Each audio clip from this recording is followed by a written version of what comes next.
In this episode of Mind Pump, the world's top fitness, health, and entertainment podcast, we sat down and talked about the habits that we've seen our super healthy clients have. In other words, we sat down and talked about the last 20 years that we've worked as trainers, and we talked about the clients that we knew that did exceptionally well. These are people who had very healthy, effortlessly healthy lifestyles, people who didn't gain the weight back and didn't have this yo-yo relationship with exercise and diet, people who were truly healthy. We narrowed down 10 habits that they all seemed to have in common.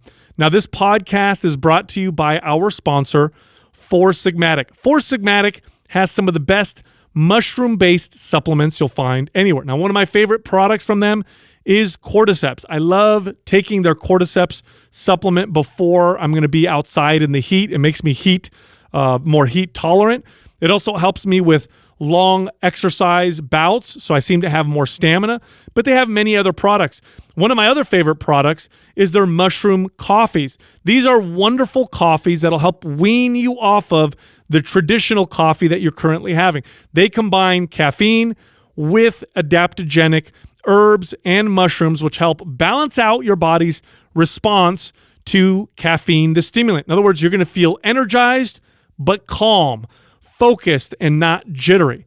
If you go to foursigmatic.com, that's foursigmatic.com/mindpump, use the code MindPump at checkout. You'll get 15% off any of their products. Also, in this episode, we talk about exercise and some of the points. And if you need guidance, if you want to follow proven workout programs, go to mapsfitnessproducts.com. On there, you'll see at least a dozen, if not more, workout programs designed specifically for different goals and different people. Find the one that suits you best, sign up for it, follow it for a full month. If it doesn't blow your mind, if it doesn't give you all the results you think you should get, you can return it for a full refund. Again, that's at mapsfitnessproducts.com. One of the best lessons I learned as an early trainer, both for myself and for my clients, very simple. It's very, very simple. I remember one of my mentors, my early mentors, told me, he told me it was kind of like a hack, right? He didn't use that word, but he said this is like a secret. He said, look at people who are very successful in whatever area you think you're looking to get better at. So I don't care, business, working out, nutrition, whatever. Find people who you admire, and then just look at their habits, look at their actions, and just copy them for a little while. See what they're doing. You don't even need to understand it necessarily. Study them without being creepy. Study them and copy them. And I did this. with my workouts. I would watch people who seemed to respond really well and do really well, and I'd copy them, and I'd learn through that process. I did this as a trainer, as an early trainer. I had a lot of passion, a lot of energy, a lot of excitement, but I did not have a ton of knowledge. I was brand new. So I looked at the trainers around me that I thought were really, really good trainers, and I watched them and copied them. I did this when I had my studio, watching my physical therapists in there and what they did, and massage therapists, the acupuncturists. And I really think that this is an important skill to really pay attention to the habits of people that you may want to be like and figure out why they do those things and what the benefits are, and then copy them. So maybe we could, do this episode and talk about those types of things. I love that. I love this conversation, and I love the way you took it, because this is something that I definitely think was a major contributor to the success I had early on in my career.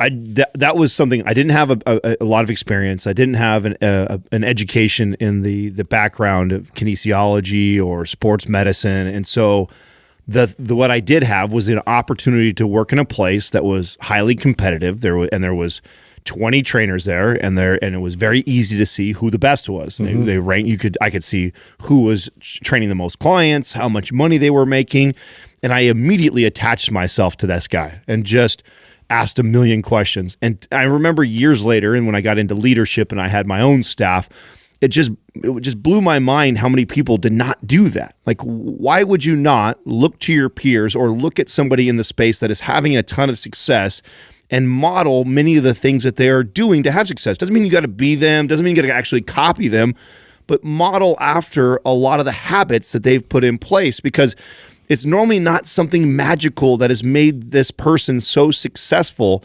It's that they've put a series of habits together that have created this success in whatever endeavor that they're pursuing. Yeah, and it's really a series of trial and error that they may have gone through to figure these things out. That you can avoid a lot of that trial and error by observing what they do, what are their habits, why are they so successful in this particular area, and then just emulate them. And again, it's not about not being who you are. It really what it is about emulating them and then learning along through the process and then developing similar habits, or what you'll find, at least I should say, is you end up developing similar habits because you start to find consistencies among people who tend to be successful in different areas. Yeah, the most successful people that I've been around are sponges, and they definitely have paid attention to a lot of these other people around them who are doing very well. That was something that I prided myself on in terms of, especially with personal training. I wanted to know how everybody was organizing things, like what kind of communication was most effective with their clients, like how they could get them to adopt these other healthy habits, especially with nutrition. That was such a hard one for me to nail down in the very beginning. It took a long time, and I would sit and listen, and I would listen to the presentations of other trainers and how they'd explain it, listen to dietitians. I even brought in,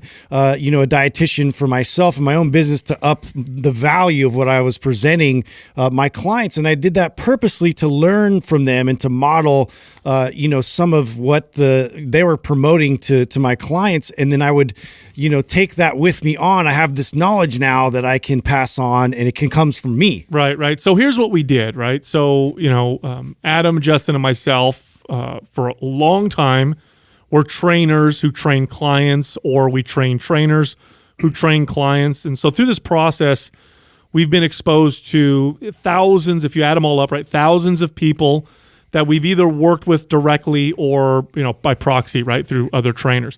And this is over the course of 2 decades. And what you end up seeing are patterns over that long period of time. You train 1 person, 2 people, 10 people, you may not pick up on patterns. But when you do this for 15, 20 years, and you do this with a lot of people, very clear patterns start to emerge.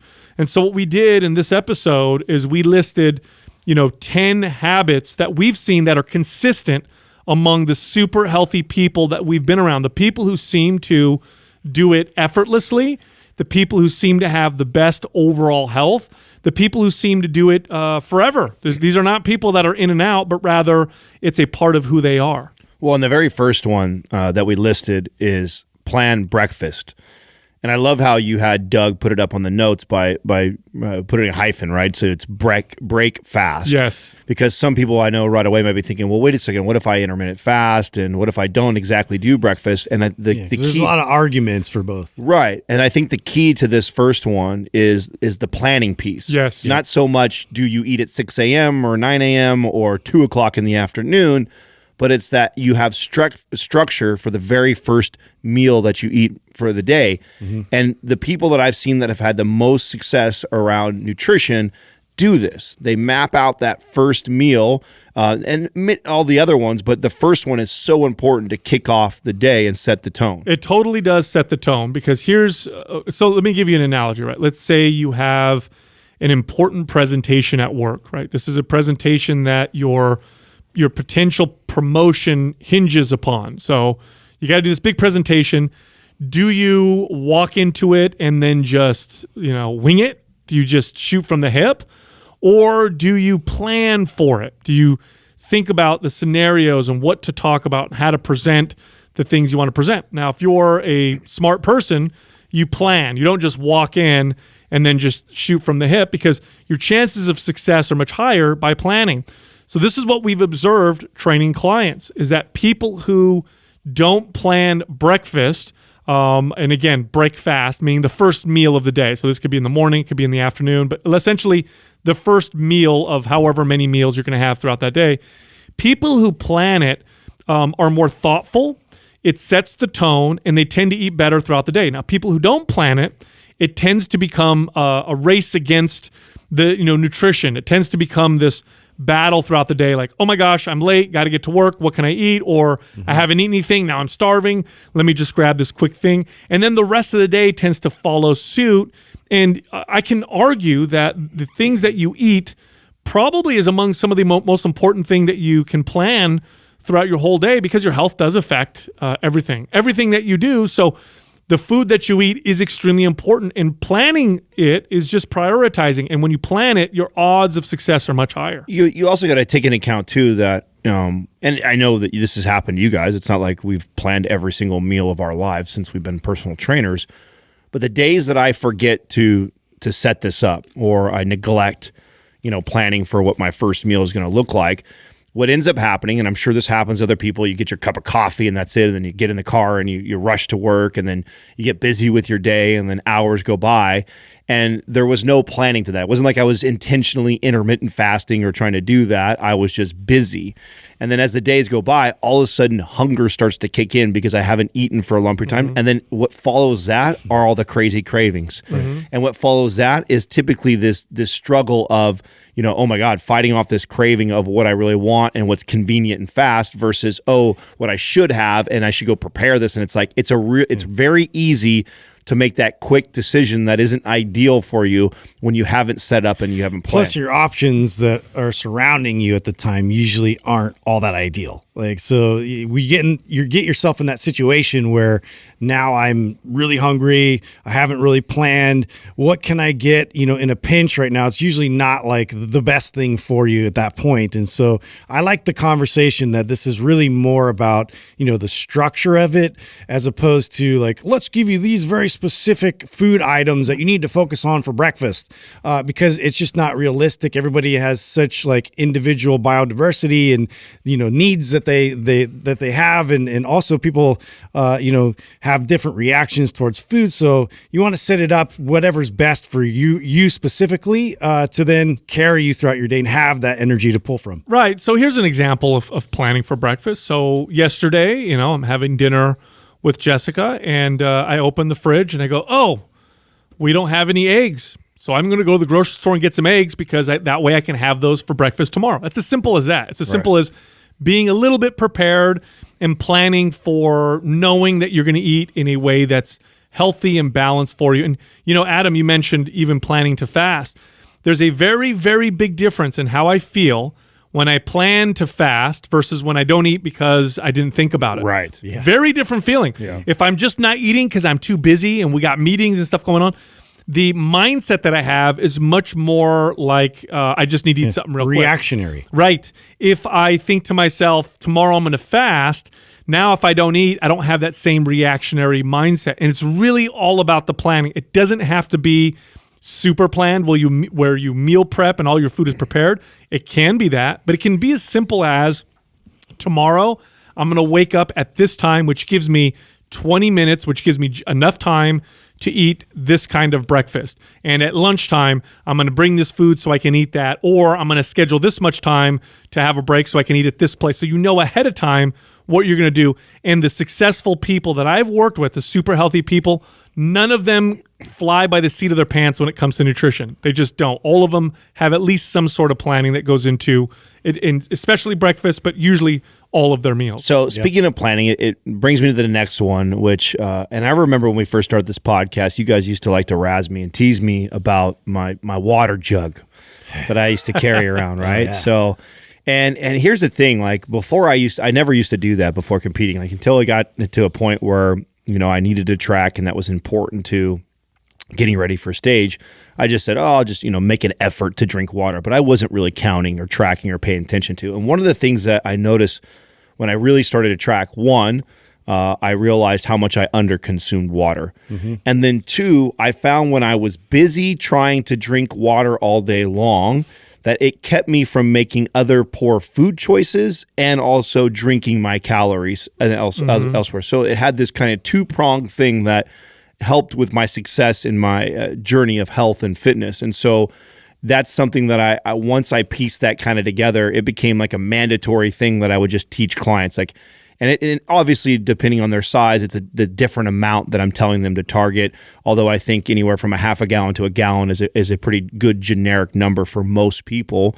And I would tell them, hey, I want you to measure that out and plan to hit that every day. And because they were focused on that, they would make other good decisions throughout their day. Yeah, I remember when you were going through that was like a big epiphany for you, and I took that to myself to try and start tracking and seeing how much water I was really consuming. And when I was going through that process, I realized like even some normal nagging kind of achy pains that I was experiencing in my joints, like I was much better.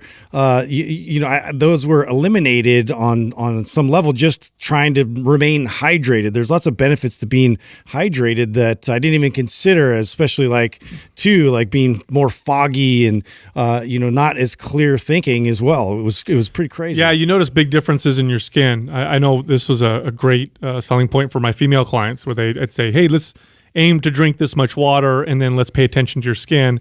They're like, oh my gosh, I can't believe how different my skin looks. This is probably one of the most stark contrasts between healthy people and unhealthy people. Healthy people, they have a different relationship with water. That is their beverage. It's water. I just drink water. Yeah. Anything else is like a dessert or a treat and is very occasional. Unhealthy people, water tends to not be the main beverage. The main beverages tend to be coffees, teas, sodas, juices, things with flavor. And because they've developed that relationship with liquids that have flavor, water to them seems boring. Mm-hmm. I've actually had clients tell me they don't like the taste of water, which always was weird to me because it's water. I don't understand. It's not supposed to have. It's refreshing. It's not supposed to have a taste, right? But super healthy people have a completely different relationship with water. If you go out with them to a restaurant or you go out with them to go eat anywhere else, you notice that when the waiter or waitress comes and says, hey, would you like anything to drink? 99% of the time they'd say, oh, just water. I just want water. Almost never would they say, I'll have something else that has flavor in it. And this is a huge stark contrast. That's how so this is something I showed Katrina not that long ago, because we were having a water discussion, because this is how when we eat out, we most always drink water or tea. And she always, I feel like the waiter looks at us like we're being cheap. Yeah. Like it's because we're trying to save money and not do that. I'm like, whatever, what I'm saying, who cares? Give me a Voss. But then I told her, look around in the restaurant, and I'm like, you can tell people that are health conscious, you pay attention to what's on the table, and a lot of times you'll notice the people that look healthier and fit are drinking water at the table versus drinking the soda, the beer, the wine, or all the other great drinks that you can get when you eat out. And I always look at it like it's like a double win. It's like, I save it, because Jesus, when you have drinks at a restaurant, it's like $3 to $5 for a drink, and if you get multiple drinks in a sitting, you're spending an extra $20 just in drinking your calories. Yeah. So it's like another two-pronged win for me. It's like, okay, not only am I managing my calories better, I'm also in taking my water intake, and then I'm also saving a couple bucks in my wallet too. That's awesome. The next one, this one's an interesting one, because I first noticed this when I had this one client I got close to. He was a successful business person. He was always active, but he ended up hiring me because he wanted structured workout programming, and he was very successful with his workouts as well. Easy to train, kind of like Doug. Doug was a great client too. He did it, applied, and learned, and it's just great working with people like that. But anyhow, he had invited me to his company to speak to his employees about health and fitness, because he thought it would be a good thing for me to go talk to some of his staff. So I actually went to his work and spent the whole day with him. And one thing really struck me very interesting about this guy. Whenever he would meet, and I stuck with him all day long. It was pretty cool. I shadowed him all day long. What was really cool is that whenever he'd have a meeting with someone would meet up with him and be like, oh, we're supposed to have our meeting right now. I'd be like, all right, cool, let's go outside. And then they'd walk and have their meeting. So every time he met with, he did this like 5 times that day. Yeah. Every time he'd meet with one of his employees and they'd give him a rundown on statistics or costs or margins or whatever, they would go for a walk outside.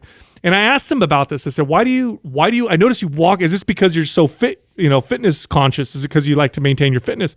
He goes, actually, that's a side effect. He goes, it's cool that I walk throughout the day. He goes, when I track my steps, I'm like 20,000, because whenever I'm talking to somebody, I go for a walk. He goes, but that wasn't the primary reason why I did that. He goes, I did that because I noticed it made me sharper.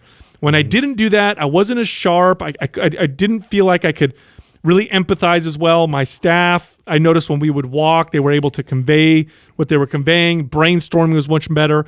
By the way, this is a habit that you see artists do quite a bit. When artists get stuck, when they're writing a book or they're making music and they get stuck on a particular thing, one of the things that they'll do to get through that writer's block or that block is to go for a walk. So one thing that I noticed this definitely with him, and then I paid attention to it to the rest of my clients that were really successful. The really successful clients that I trained took walk breaks. They weren't workout breaks. They were walk breaks. So like after lunch, after breakfast, when they're having a meeting, when they're talking to somebody, when they're on the phone, they would just go do these short 10, 15-minute walk breaks throughout the day. Well, we've shared the research that supports that when you pair a current habit with a new habit, the success rate is like dramatically higher. Right. So pairing walking with something else that you have to do every single day, and this example you're giving right now, the guy who's got meetings he does probably every single day with 3 to 5 people so very easy to say, hey, every time I'm going to meet with this person, I'm also going to walk into it. I do that here, right? So we have a staff here, and I meet with them on a weekly basis, and when I'm kind of getting the upload on whatever they're working on project wise, instead of us sitting in an office or sitting down in the studio and talking, I normally will have them get up and go walk with me and, download me on all the information while we're walking around the block. So it's very easy for me to create that habit. The other one that I always love to do is with eating, right? We all have a meal, multiple meals that we eat a day. And if I can just make a habit out of, hey, getting up after I'm done eating, I'm going to walk. I improve digestion. I'm going to increase my steps, burn more calories. And it's easy for me to be consistent with that. And what people don't realize is those little 10-minute walks paired with meetings, paired with eating, adds up to be a lot of extra steps and movement and calorie burn in a day and in the week and in months. And that's a massive difference and could be the difference between somebody losing 15 to 20 pounds more fat a year. So it's a really easy thing to stay consistent with. Asking someone to go to the gym every day and, train intensely for an hour is a major commitment for a lot of people. But asking most people that, hey, when you do these certain things in the day, can you just do this walking or add that? That's a lot easier. Yeah, I mean, I've pretty much eliminated all treadmill. I used to jump on the treadmill to try and get my cardio, just like everybody else, just to get that additional movement if I'm trying to keep my weight at a certain amount or whatever. So, just like you guys have said in terms of like using it for those, meetings or for, digestion, huge, but also me commuting, I have like a 45-minute commuting back home. And so the first thing I do when I get home, which is it kind of kills like 3 birds with 1 stone.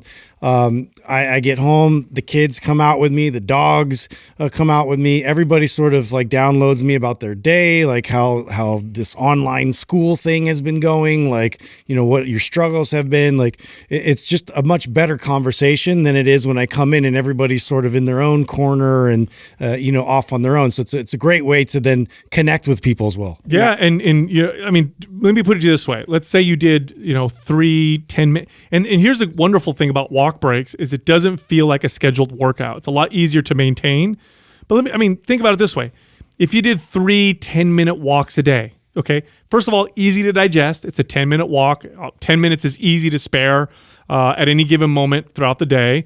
You do it after, breakfast, lunch, and dinner. There's 3 of them. That's 30 minutes of walking cardio every single day. How much easier is it to do that than to schedule a 30-minute cardio session? Yeah. It's a lot easier. Not only that, but the frequent short walk breaks have been shown to improve mood better than a dedicated, concentrated bout of cardio. They seem to burn more body fat. They seem to improve productivity better than the concentrated bouts of cardio. So in my personal opinion, and especially through observing clients, walk breaks in terms of being able to stick to it long-term, in terms of long-term success with your health, far better than the structured, intense bouts of cardio. Now, the next one is one that I think, first of all, was not on my list just, maybe 5 to 10 years ago. Oh, yeah. And, although we didn't order these in priority, I think this one is going to be one of the most important ones going forward in the future.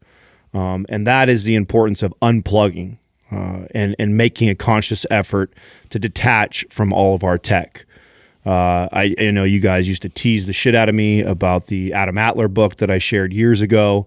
But that was life-changing for me. Like reading that, and I feel like, pulling the curtains back on how they've designed this tech to be so addictive and to attract people, and rightfully so. It's a business, and that's what they're trying to do. So I'm not demonizing the tools, but I think a lot of consumers are just completely unaware. Yeah, they're oblivious. Yeah, unaware. And I think if you were, you'd probably be a little more reluctant to hand your kid an iPad at 2 years old and do things like that you don't know that may be setting you up for greater challenges as they get older. And so because of this, I think this is one of the most important things, and that is just scheduling that and putting yourself, and what I do for myself to protect myself from going down the rabbit hole of emails and social media and just tech in general is I have a hard time at night that just at that time, I don't care how busy I am at work or what's going on, that the phone goes up in my room, plugged into the charger for the night, and I don't see it till the next day. And then I also have a time in the morning that I still wait before I get up and just look at social media or look at emails or look at text messages right away. So I have that window that I allow myself to consume and or use for work purposes. And once it's outside that window, I shut that down.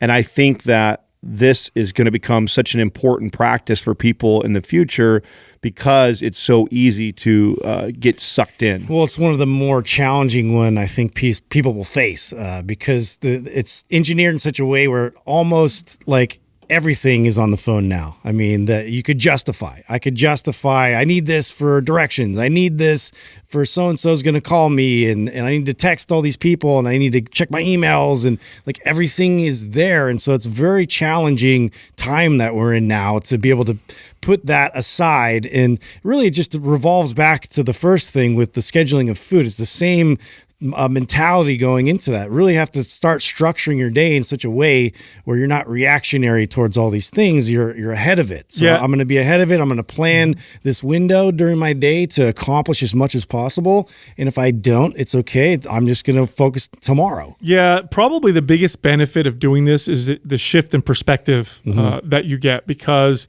what technology tends to do, and this is especially if you are on social media or reading news articles or, Facebook, Instagram, all the different, media outlets online, what they tend to do is they tend to distort your perception of reality. So a simple example would be, you're on Instagram, you're following a bunch of fitness pages because you like to learn about fitness and health, but it's a lot of pictures of impossibly fit, perfect looking bodies. And without realizing, even if you're a self-aware person, without realizing it, your brain starts to perceive that as the norm.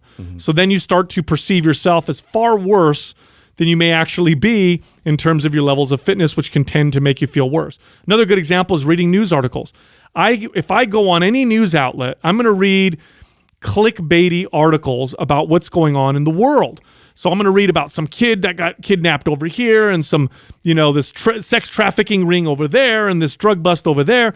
But my brain perceives it as happening in front of me. And I'm going to develop a lot of fear and anxiety around this. Look, we've known this for a long time. In fact, psychologists and therapists have told clients with lots of anxiety and stress to stop watching the news for decades. This is before technology got so good at putting this stuff in your face. And what happens when you unplug is you start to change your perception a little bit, because now your perception is being shaped on real world interactions. You go outside, you talk to your neighbors, you talk to your friends and family members, and what you start to realize is, people are not nearly as crazy as it seems on social media. People are not as perfect looking as maybe I perceived on social media. You get that real connection. We evolved communicating with people in real life. It's a totally different feeling. There's a reward there. I think people forgot, like the person-to-person interactions you get something out of that, do. like you don't get virtually. And it seems that this platform is so convenient that now I have access to grandma like across the country. I have all these different family members now that I could pay attention to. But a phone call would go a lot further, or actual FaceTime. Obviously, person to person, you get a lot of tremendous value out of that. Yes, absolutely. Now the next one, this reminds me of another client that I trained who I learned a lot from. We had this whole conversation about competitiveness, and I am naturally a very competitive person. I like to compete. I like to win. At whatever I'm competing at. And at the time when I was training this client, I was quite young. I was in my early 20s, so it was like the peak of my obsession with winning. And we were having this conversation about winning. And I said to him, I love winning. It's like my favorite thing to do. I love to win. And he said, that's not bad. He said, but I could teach you a way that'll ensure that you're going to be more successful in life. And I said, okay, what is that? He says, fall in love with growth instead of winning. And I'm like, what do you mean by that? He goes, well, in any competition, in your view, you either win or you lose. In my view, you either win or learn. He said, if you fall in love with growth, then you're going to become a better person, whether you win or lose. Doesn't matter what happens. Now, you can still be competitive. You could still try to win. But if you fall in love with growth, the reality is you're always winning because you're always becoming a better person. This is something I noticed with the most successful, super healthy clients that I trained, that they were very much enamored with just personal growth. It was all about growth. And they were able to set aside their ego to examine some of their own behaviors, to examine some of their nutritional behaviors or exercise behaviors. The growth-minded individuals that I trained, when I would talk to them about over-applying intensity, when I'd sit in front of them and say, Mrs. Johnson, your intensity is way too hard for your body right now, and I think that's what's preventing you from losing weight. Now, if she's not growth-minded, she'd be like, well, what are you talking about? I'm burning more calories. I'm working out more hard. But because they were growth-minded, they said, okay, well, you're a trainer. You're obviously know what you're talking about. Let me be open-minded to what you're saying. Let me give it a shot and see what happens. And because they were growth-minded, they were extremely successful as a result of it. So the super healthy people I've ever worked with, all of them were growth-minded. By the way, they also happen to be successful in other areas of their life. I love this one. This one is for sure one of my favorite ones because it took me till about 26 before the light bulb went off here. Like you, Sal, I think I was focused so much on winning, and losing was a failure. And I looked at failures or losses like, that sucks, don't want that to happen. But it wasn't as an opportunity for growth or learning. I think that didn't switch on till later. And it didn't switch on until I started working on self-improvement. So at 26, I began reading, really. I wasn't really reading much before that. And what I quickly started to pick up, besides what you just alluded to, which is, failures are opportunities for growth, I also noticed the momentum that you get when you're focused on personal growth. When you're seeking growth and you're wanting to get better in any aspect, it could be learning an instrument, it could be reading on self-improvement, it could be working on your fitness. Whenever you're doing to improve yourself, I always felt it bleed into all the other aspects of my life. And when I'm not, I can always feel like this weight of the world on my shoulders. When I'm not focused on growth or doing something to improve who I am, making a better version of myself for every day, I can always tell how that affects every other aspect of my life. And when I'm working on that, I can feel how it bleeds into everything else. And so from 26 on to today, that is probably one of the number one things that I would say really contributed to a lot of the success, was that momentum that I gained from always focusing on personal growth. It was cool for me to see that play out with some of my clients in particular as well, who really prioritized themselves for like the first time. And you could see that where now is the opportunity for them to improve physically, which then, also improved other habits. Their sleep improved, their school performance improved, their relationships, with their parents or their significant other. They started to have, better conversations.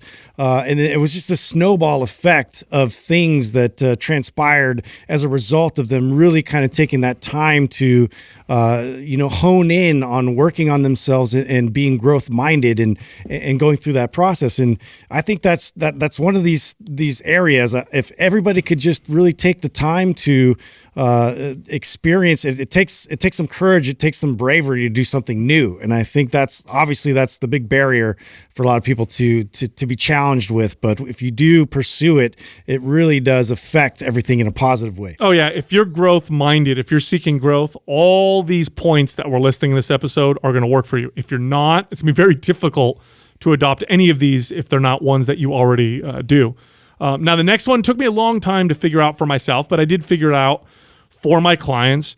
You know, we really do take sleep for granted. And what I mean by that is I think a lot of people realize the importance of sleep, but we take it for granted because we do whatever we're doing throughout the day, and then we just turn the lights off, hit the pillow, and expect to have amazing sleep. It really doesn't work that way. Now, it's not because sleep is something you have to work hard towards necessarily. Mainly it's because modern life doesn't lend itself well to good sleep. You know, for most of human history, our brains slowly got into sleep mode as the sun set. We didn't have electronic lights. We didn't have electronics that we were looking into. We were outside doing our thing. As the sun began to set, our brain got that signal, perceived it, and said, okay, slowly winding down, getting ready for sleep. I'm pretty sure we didn't cook food in the middle of the night. That's like a nice dinner bell for predators all around us. So we didn't eat close to bedtime, and our brains and bodies prepared for sleep before we got to sleep. We're not like it's not like your cell phone where you could just shut power off and it's off. The body actually needs to prepare itself for sleep. The most successful, healthy people I've ever met actually put some priority in sleep. They actually take it seriously. They don't just expect to get good sleep. They have sleep routines. Now, that may look like, in the past with a lot of my clients, this looked like dim lights and reading. I had many, many successful clients who this was a strategy. This was just something that they did. An hour or two before bed, they have like a dim night light that they put on, or a book light that they clip on the top of the book, and they read about an hour or two before bed and go to sleep. Now, for them, I don't know if they realized that they were really prioritizing sleep. I think they just thought it was a great way to wind down and read, a nice book. But really, what they were doing is they were setting their body up for sleep. Now, we have science that shows the value of this. When you prepare yourself for sleep by not exposing yourself to bright lights, by not eating a big meal right before bed, by having your bedroom set up for a good sleep experience, cool with the blinds shut, no light coming in, it's clear. The evidence is clear. You see the stages of sleep are more effective. People fall asleep faster. They wake up more refreshed. Hormones, as a result, reflect their good sleep. Fat loss is easier. Cravings tend to go down.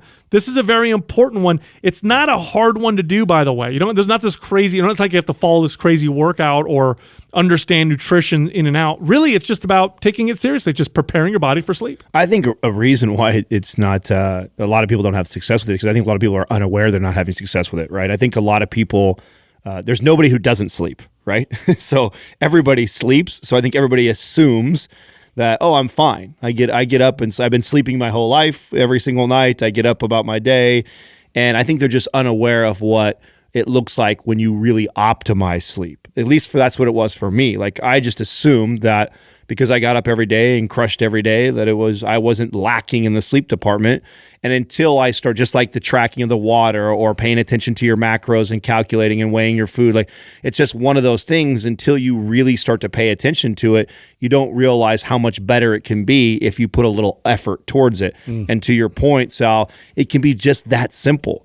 It could be as simple as just agreeing, just like we talked about the unplugging and having a time zone. You just agree that, hey, Katrina and I just did this again. Like, we changed it because Max is on a new sleep schedule, right? So he sleeps about 12 hours now. He goes down at 7:30.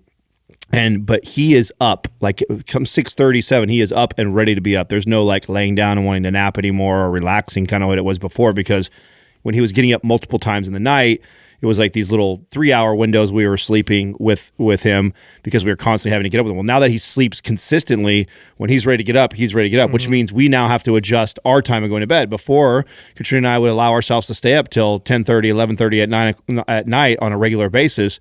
And now that's not working because now it's interrupting our sleep when he's ready to go for the day. And so, we've set this just, hey, by 9:30 we have to be in bed. And if we're still awake or whatever like that, then we listen to an audio book or we just dim the lights and we talk and have communication for 30 minutes. Like, that's kind of this new rule that we have. And it's just that simple. You don't have to do anything crazy or add anything or put that much thought into it. But that little bit of organizing, hey, we're going to go to bed at this time, we're going to turn the lights down. And at that point, we're just going to either be conversing or reading a book.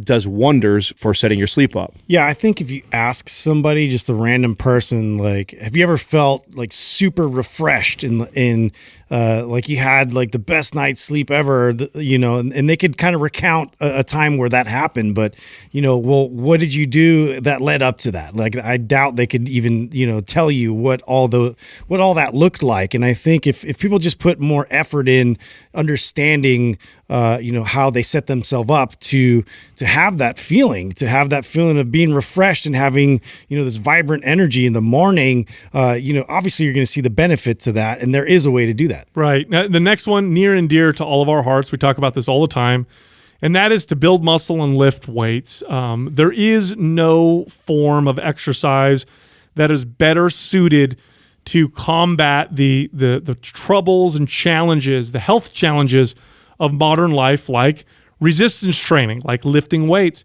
It's the only form of exercise that will positively influence your metabolism. And when I say positively, I mean speed it up. So it actually teaches the body to burn more calories. It's also protective against a sedentary lifestyle, which is the common lifestyle that we now have. Even if you work out, most of your day is probably sedentary. Most jobs now require very, very little activity. Not necessarily a bad thing, but you want to protect against the negatives of that. Building muscle does that. It's also the only form of exercise that has been shown in men to reliably raise testosterone levels, and in women, if applied properly, it's one of the most effective ways of exercising to balance out estrogen and progesterone. Muscle also is a wonderful protection against insulin insensitivity issues or insulin resistance, which is a big problem nowadays. By the way, brain disorders, Alzheimer's and dementia, many scientists will say is a form of insulin resistance. In fact, Alzheimer's, some scientists will call type 3 diabetes.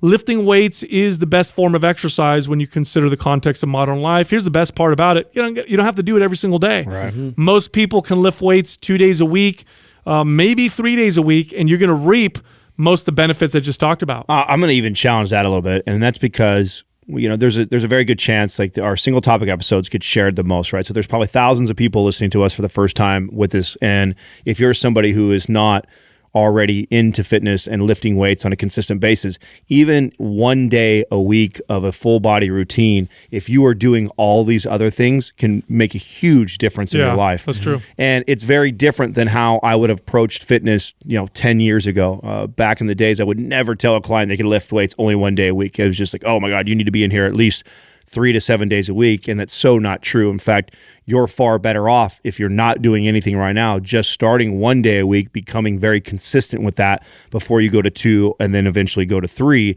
And even just doing 1 full body workout a week with all the other things that we're talking about, you would be surprised what a healthy person that you would be just from that alone. Yeah, I would say if you're new to working out and you need some structure and some guidance, we have a workout program called MAP Starter, which is a great place to start. But we have a lot of workout programs you can choose from that'll fit your body and your goals. But really, lifting weights is, and now we have studies that are showing this by itself. If you compare it to other solitary forms of exercise, it's the most effective form when you consider modern life. Again, when you consider the problems that we're encountering, everything from obesity to diabetes to osteoporosis, in women.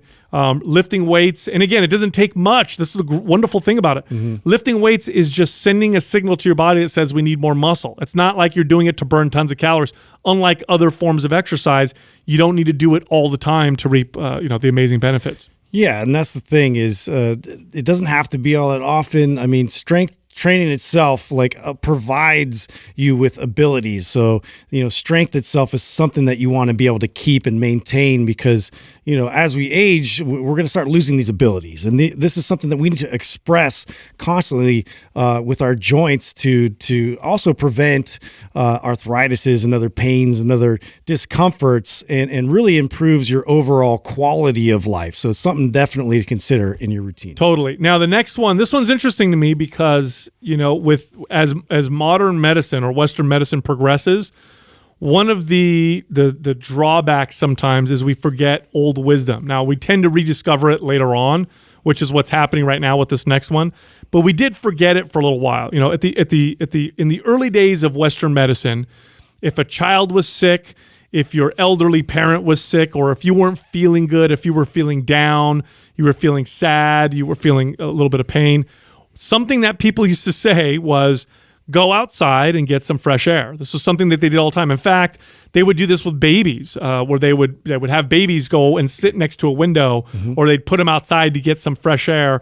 And it's because they noticed, this is old wisdom, by the way. You see this in all old medicine practices, Chinese medicine, Ayurvedic medicine as well, that going outside has these positive health effects. Now, science is now supporting this, right? We see that when people go outside, feel-good chemicals tend to go up. Getting sunlight boosts vitamin D levels and has positive effects on inflammation. And when you consider how little we go outside nowadays in modern societies, it's even more important. If you think about all the time you spend outside versus the time you spend inside, it's probably a ratio of 95% to 5%. Probably 95% of the time you spend awake is not outside. We did not evolve that way. We need to be outside. Now, this doesn't mean solar powered. You don't need to go outside all day long, but dedicating some time outside or doing maybe some of your work outside, sitting on your laptop outside, it does have huge health benefits. This is a big one for me.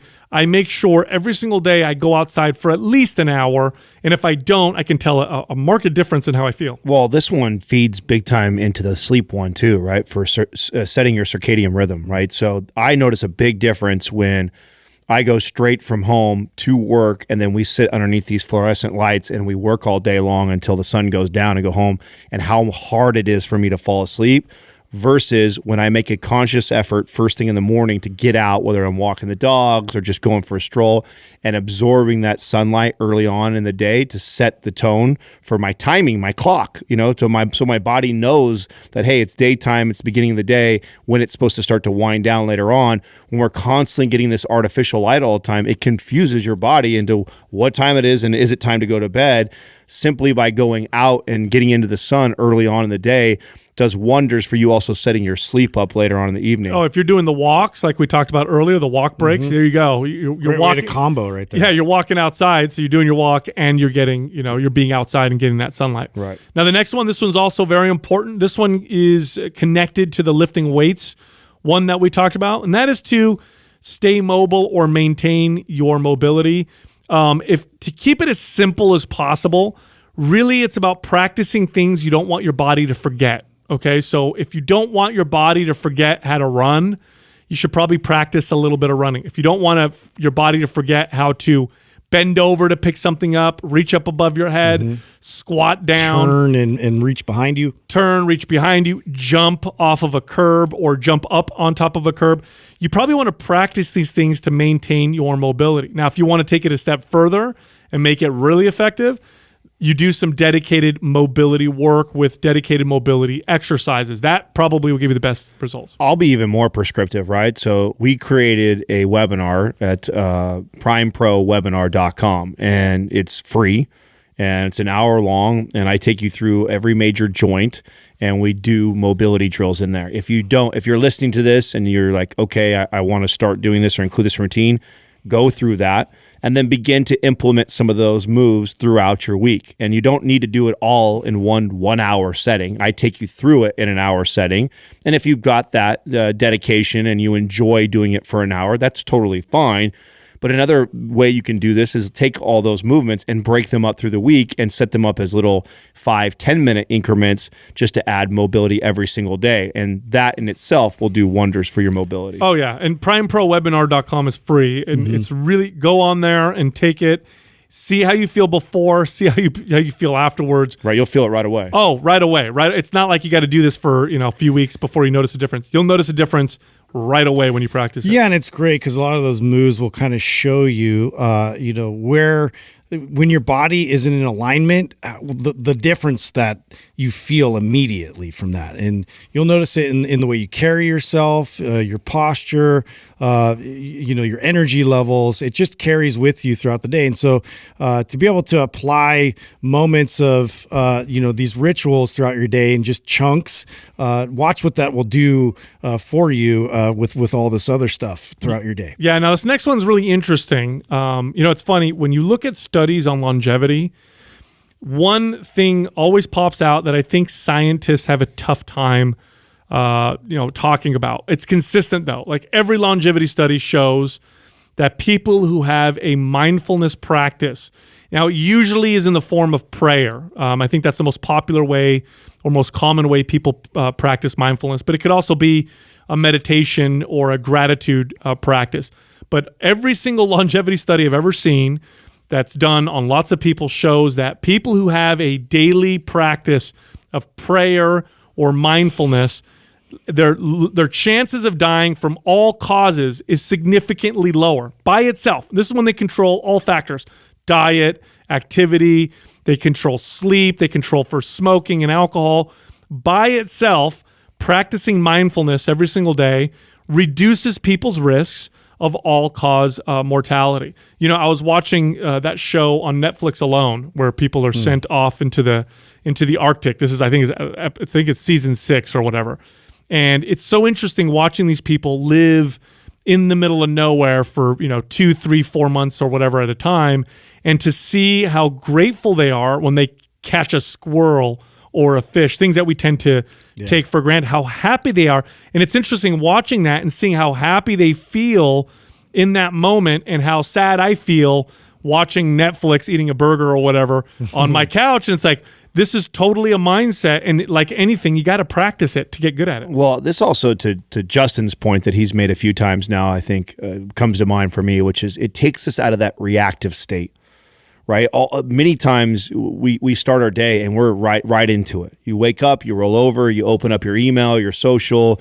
You're either reacting to the likes or the dislikes or the bad comments or the email that you got to get to work and do stuff, or life hits us in the face, and then we spend the whole day just reacting to all these things. And never once do we get to stop and kind of gather our thoughts, be grateful for where we are currently in our life, and then also start to wrap your brain around planning other stuff, planning all these things that we're talking about. I feel like this one's perfect as the last habit, because I feel like getting this in place helps you set the other 9 up. Like if you are listening to this list and you're like, man, that's a lot of things, I'm not really doing any of them, or there's half of them on here I'm not really doing, start here. Start here with this one and practice this, whether it be meditation, whether it be prayer, whether it be just being still for a good half hour or an hour out of your day. You start there, and that will set the tone for all these other things, because what it'll do is it'll allow you to clear that mental space. You're not plugged in, you're not doing anything else, you're being still and in the moment, and then I can start to gather my thoughts on all these other habits that I want to build. Well, it just also reminds me of ancient wisdom and why we have rituals and we have these things, part of our day in certain cultures, and it's for certain reasons. And one, especially like we pray or we meditate, before we eat, like a dinner together. And like, why do we do that? And it's I remember going through that and watching Paul Chek, and he had that realization of, this really puts me in that parasympathetic state. Like now I'm calming my body down and, and I'm more receptive towards, this food and utilizing its nutrients. And, and this is something that I didn't even really realize till later. If I'm in a rush and I'm eating, like how that affects like my gut health and how now I'm going to be fighting this heartburn and all these things like as a result of not really calming myself down and being in a better state going into that. And it's the same with getting ready for bed, and you see a lot of these religions and cultures that, have prayer before bed or have gratitudes or have meditation practices. And it's all there for a very specific reason. Yeah, it's ancient wisdom. It's wisdom that you see across the world in every culture. They all practice this. And, we tend to be okay with, saying that evolution is a real thing from a biological standpoint. Oh, we see bacteria evolve. We think animals evolve. People forget that ideas evolve as well. And the ones that stick around for thousands of years, there's something to them. And every single culture that we've ever observed has some form of a mindfulness practice, either in the form of meditation or gratitude, or usually in the form of prayer. So there's a tremendous amount of value. And by the way, there's lots of these things that we're talking about that can be combined. For example, we talked about prioritizing your sleep. Why not do your gratitude or prayer or mindfulness right before bed, before you go to bed, or do that when you're walking? Oh, by the way, if you do it while you're walking, you're also outside. So now you've hit 3 all in one. So all these things are not things that you have to do by themselves. Mm-hmm. They're really just habits. They're habits that you do throughout the day. And do better as you pair them. And that's right. And they tend to work better when you pair them. But again, we wrote this list because these are the things that we observed in our most successful super healthy clients, the ones that keep it long-term forever and seem to have the most effortless time doing it all. Look, Mind Pump is recorded on video as well as audio. Come find us on YouTube so you can watch our faces while we talk. You can also find all of us on Instagram. You can find Doug, the producer, at Mind Pump Doug. You can find Justin at Mind Pump Justin. You can find me at Mind Pump Sal and Adam at Mind Pump Adam. I got to come clean with you guys about something. Finally, Adam and I have been waiting for this. Yeah, I feel like, we've been talking about this. You guys were going to have an intervention. Or something was going to happen at some point. To make it easy on you, it's been very obvious for Sal and I for a long time. Has it? We like you no matter what. Really? Yeah. This is a no judgment zone. I mean, I come in here every now and then. I'm complaining about my hips. I got